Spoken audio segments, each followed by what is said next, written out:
Mahal!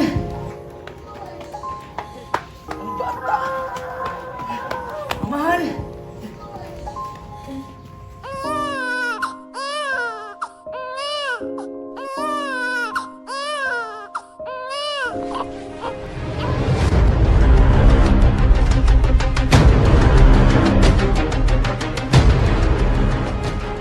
Ito ang kwento ng isang kilalang manunulat na isa sa nakapagbigay ng pag-asa sa ating bayan. Siya, si Jose Protasio Rizal Mercado y Alonso Realonda, o kilala bilang Pepe. Siya ang anak ni na Francisco Mercado at ni Chudora Realonda. Noong siya ay 3 gulang pa lamang, ang kanyang ina ang nagsilbing unang guro na nagturo sa kanya na bumasa at magsulat ng alpabetong Tagalog, Espanyol at Ingles. Sige anak, basahin mo nga ito. A, ba, ka, da, hi, ha. Magaling anak. Napakatalino mo talaga. Walang duda. Ilang taon nakalipas, ang kanyang mahal na kapatid na si Concepcion ay pumanaw dahil sa matinding sakit.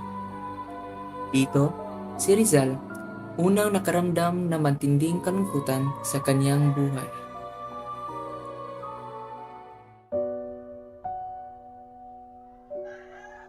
Mahal, kailangan natin pag-aralin ng ating anak. Hindi pwede lang dito lang siya palagi sa bahay. Hindi ba't alam mo namang masakitin ang ating mo? Oo. Ngunit masasanay lang siya at talakas ng kanyang katawan. Marciano! Ano po yung tatang? Ihatid mo muna sa binyan ang kapatid mo si Pepe at doon mo siya mamalagi at mag-aaral. Opo, tatang. Tara, Pepe.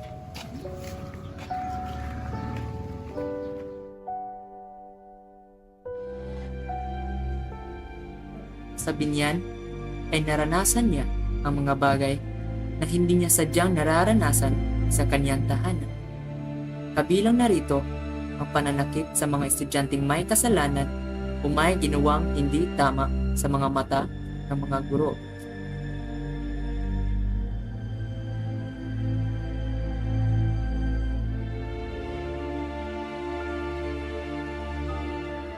Sa kanyang murang edad, nasaksihan niya ang pagmamalupit at pang-alipusta ng mga Kastila sa mga Pilipino, gaya na lamang ng pagbitay sa 3 pari na pinagbintangan sa kasalanang hindi naman nila talaga ginawa. Nais kayong masaksihan ang pagbitay sa 3 paring martir na nagtaksir sa ating simbahan. Ibitay na sila. Matapos ang karumaldumal na pagbitay sa 3 paring martir, hinagpis at matinding kalungkutan ang natamo sa kanyang puso't isipan sapagkat ang kanyang mahal na ina ay nasangkot sa kasalanang ibinibintang sa kanya na di umano'y kasama raw siya sa planong paglason sa kanyang hipag na asawa na si Jose Alberto. Dalawang taon na kulong ang kanyang ina sa mga kamay ng mga Kastila at sa kalaunan, pinakawalan siya at bumalik sa kanilang tahanan.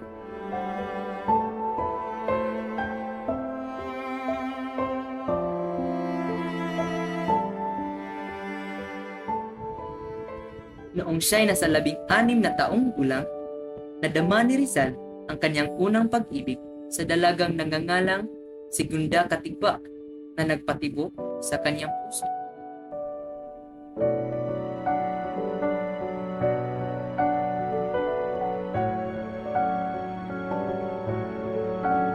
Pagkatapos ni Rizal sa pag-aaral sa paaralan ng Ateneo, kinailangan niyang bumalik sa kanilang bayan sa Calamba, kaya kinailangan niyang magpaalam sa dalagang unang napatibok sa kanyang puso.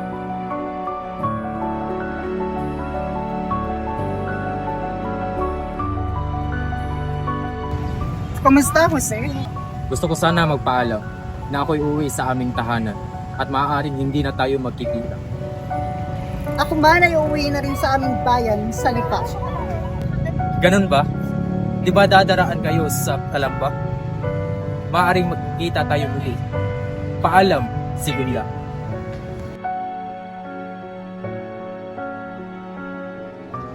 Paalam, Jose. Matapos ng ilang buwan na siya nakapagtapos sa binyan, nagpaalam si Rizal sa kanyang nanang at tatang na pumasok sa Universidad ng Santo Tomas upang kumuha ng kursong filosofiya at literatura. Ngunit napagpasya niya ipagpatuloy na lamang sa ibang bansa ang kanyang pag-aral dahil sa nakita niya sa universidad ang diskriminasyon sa mga Pilipinong mag-aral na tulad niya. Kaya lumawas siya sa Espanya upang maging isang magagamot at unti-unti niyang nagustuhan at naramdaman ang pagiging malaya. Pagkatapos ng ilang taon ay natapos niya ang pagsulat sa kanyang unang nobela na No Limitangere. Noong ika-21 ng Marso, taong 1887, ay lumabas na sa palimbagan ang kanyang unang akda upang mabuksan ang mga mata ng mga Pilipino sa kanser ng lipunan na nangyayari sa bansa. Matapos niya makapagtayo ng kanyang klinika, ay napag-isip-isipan niya na simulan ang kanyang ikalawang nobela, ang El Filibusterismo. Ngunit hindi may tatanggi na marami bumabatikos sa kanyang akdang No Limitangere. Ang mga praile ay nag-iinit dahil sa paglabas ng katotohanang nangyayari sa Pilipinas. Ngunit ilan sa kanyang mga matatalik na kaibigan ay dinipensahan naman ito. Ilang araw lang ang lumipas na makabalik si Rizal mula sa Europa, ipinatawag siya ni Gobernador General Terrero upang pag-usapan ang ukol sa No Limitangere at ang nilalaman nito. Buenos dias, Rizal. Alam mo na siguro ang balita tungkol sa iyo. Delikado ang buhay mo. Ngunit nais mong lisalin mo ang Pilipinas sa mas madaling panahon. Ayokong makita ka mamamatay sa kamay ng mga praile.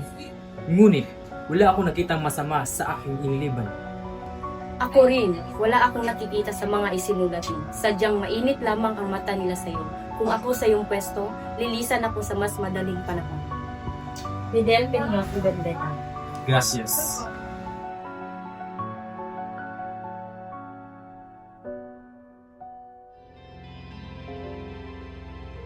Sa kalaunan, nakarating si Rizal sa bansang Japan at sa ilang araw na kanyang pananatili, siya ay nakatanggap ng imbitasyon mula kay Juan Perez Cabarelli. Habang siya ay papalabas patungo sa pintuan ng legasyon, napahinto si Rizal nang masilayan ng kanyang dalawang mata ang napakagandang binibini.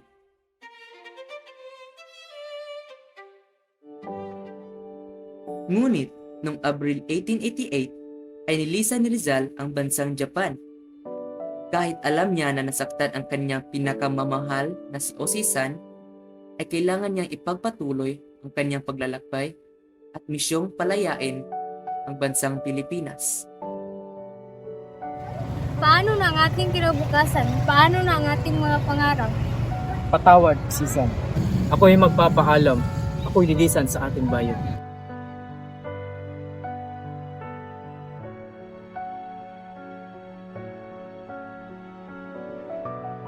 Nakarating si Rizal ng Paris noong Marso 1889. Siya ay lubos na nahihirapan sa paghahanap ng matitirhan. Pagkatapos niya manirahan sa Paris, napagpasyahan niyang lumako sa Brazil sa Belgica. At siya ay naging abala sa pagsusulat ng El Filibusterismo. Siya rin ay nagsulat ng mga artikulo para sa La Solidaridad. Habang siya ay nagsasanglaan ng mga alahas para maimprenta ang kanyang akda, nalaman ito ni Valentin Ventura, kaya tinulungan siya sa mga gastusin. Si Valentin Ventura ang nagligtas sa El Filibusterismo.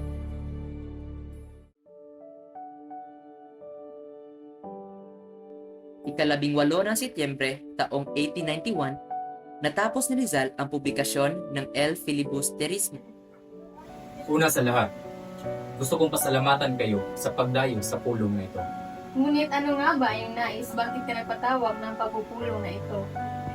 Gusto kong magtatag ng Samahang Pilipino upang tumaligsa sa mga Kastila. Ngunit gaano ka nakakatiyak, Rizal, na tayo ay magtatagumpay? Oo nga. Marahil, alam naman natin na mas makapangyarihan sila. Kaya nga't narito tayo upang pagplanuhin ang ating mga hakbang. Sang-ayon ako sa Jose, kaya't ipagpatuloy mo ang iyong hinahayag. Kung ganon, tayo ay maghalal kung sino ang mumuno sa ating samahan.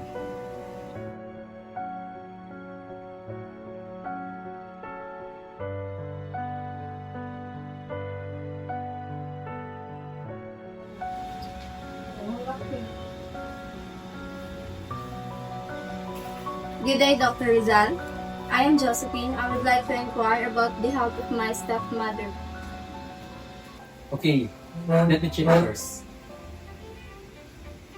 Hindi namalaya ni Rizal na may nakita siyang isang napakagandang binibini na nagbigay sa kanya ng isang magandang alaala at nagpatibok muli sa kanyang puso.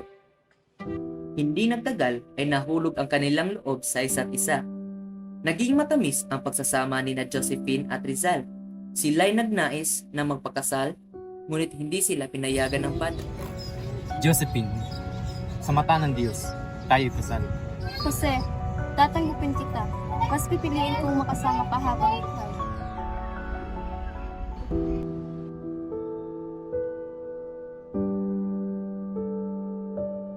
Noong ika-21 ng Hunyo, si Pio Valenzuela bumisita sa klinika ni Rizal upang maipahayag ang himagsikan. Ngunit, hindi pumayag si Rizal dahil maaga pa ito. Hindi naman siya pinilit ni Pio.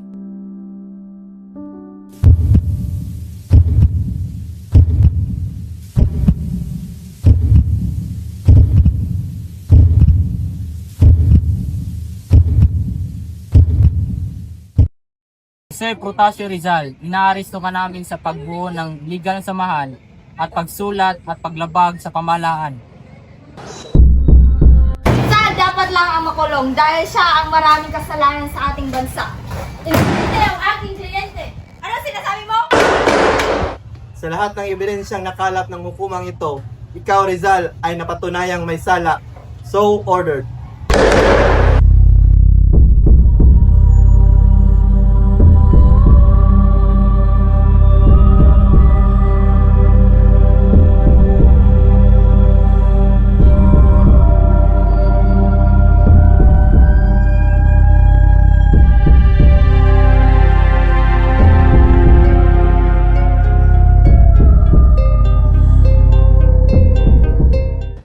Kailangan natin gumawa ng paraan upang iligtas si Rizal.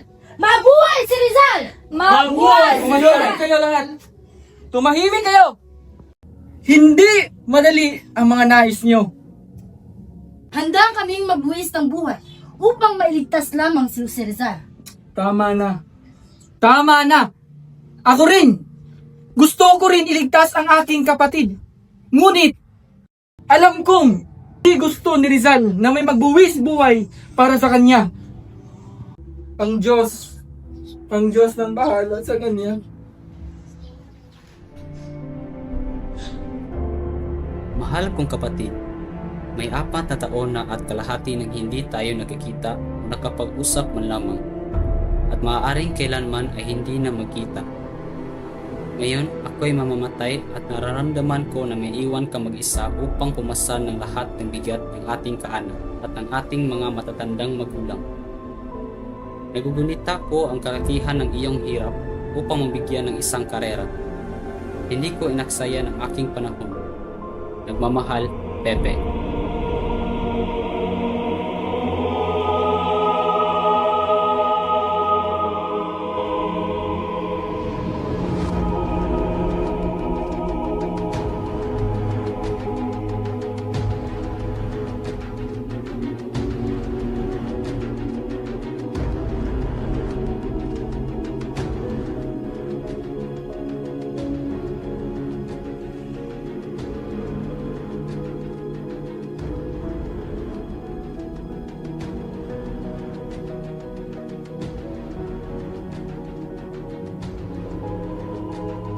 In the name of King Spain, anyone who resists his voice shall be executed. Reprim! Abuntin! Consumatum es. Fuego!